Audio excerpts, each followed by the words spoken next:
Dr. Ken Gordon, spiritual leader for Centers for Spiritual Living, coming to you this week from the same spot last week for our second week of June for the 2018 themes that we're doing. The overall theme for June is spiritual wisdom and how to follow it.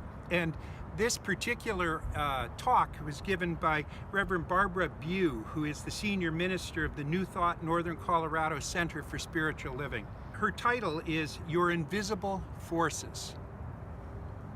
You know, your mere presence on this planet and on this plane is a gift. It's a gift to life and it's a gift to you.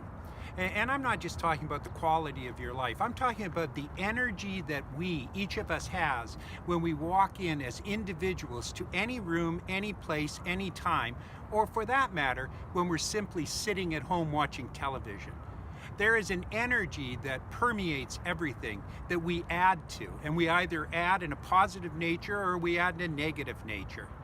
Dr. Holmes says, "There's only one thing that I ask of you, and that is that you will believe absolutely that this thing works.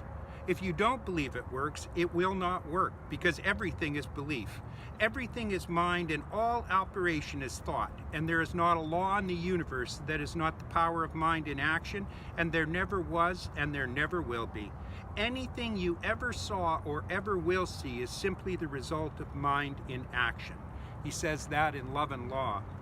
Also in A New Design for Living, Dr. Holmes says, "Everything that is visible, everything that we experience is but an effect of something that occurs in the invisible, something that occurs in the infinite mind or through our use of that mind. In the intangible realm of the spiritual world, in the mind of God, a pattern for everything we see originates and exists." It's one of the great blessings that we have is to be aware of who we are and what we are. When we really understand the amount of power that we have, when we really understand the influence that we have on our environment by our mere presence, it becomes a responsibility for us to utilize that effectively. In the Bible, it says that St. Paul said that we should pray without ceasing.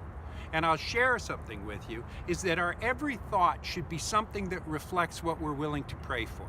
So when we watch the news, do you really want to pray for that?